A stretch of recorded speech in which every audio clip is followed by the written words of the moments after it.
Driving into Stalingrad, the Germans seemed invincible, smashing every force that opposed them. But the Soviets held on until waves of reinforcements and the brutal Russian winter helped turn the tide. The defenders then went on the attack and with overwhelming force slowly crushed the Nazi war machine. Victory, but at an incredible cost. The Soviet losses at Stalingrad were staggering. Over 478,000 troops killed from one battle. To give you a sense of scale, the total number of Canadian combat deaths from all major wars this country has ever participated in is just over 117,000. So the scale of that loss all those years ago has really given the Battle of Stalingrad a mythic status. So Chris Brown took a look at the battle, which for a lot of Russians has become a metaphor for the resilience of the motherland.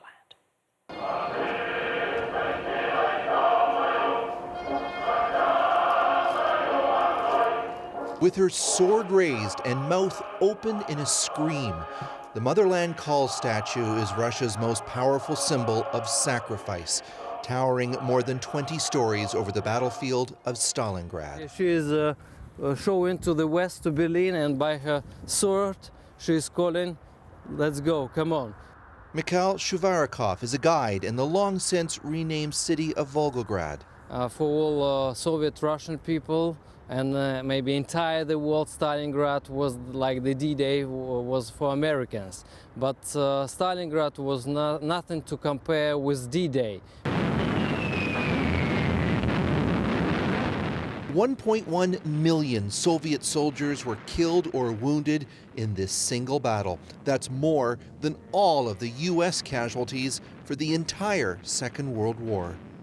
35,000 soldiers just buried underneath the statue. And just underneath, and altogether about 70,000. 70,000 all around. All around at this memorial. And how many soldiers are there left to find? 100,000. Hundreds of thousands. Hundreds of thousands. Every year, the fields around the city yield more of Stalingrad's dead. Most buried exactly where they died, some still clad in boots and helmets.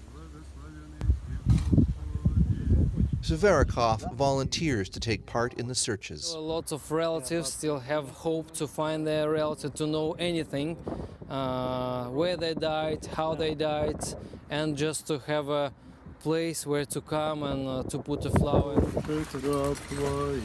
This past summer, his team uncovered an astonishing 500 bodies. When you see the bodies laid out on the field, what is that like? It is moving, yeah. Just you hold your breath and thinking what they did. Most will never be identified. At the end of the summer, the remains are laid out with a burning flame next to each body and reburied. Another volunteer, Andrei Oreshkin, keeps a collection of items that might link a soldier to a living family member if anyone comes searching. He says the 42-year-old soldier wrote to his wife that he wanted to return home so desperately he stuck two helmets together, hoping in vain that would stop a bullet.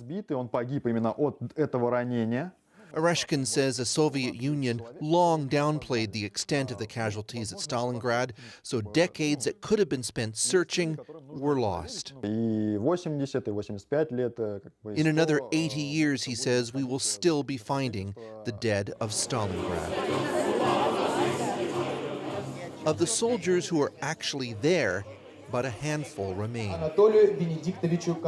Anatoly Kozlov, now just shy of his 97th birthday, is a former tank commander. He now speaks not of the death he witnessed, but of patriotism. Here in Stalingrad, a miracle took place, he said, of the victory over the Nazis. This will likely be the last major commemoration that includes veterans from the battle, but the enormity of the losses ensures Stalingrad's dead will remain a constant presence. Chris Brown, CBC News in Volgograd.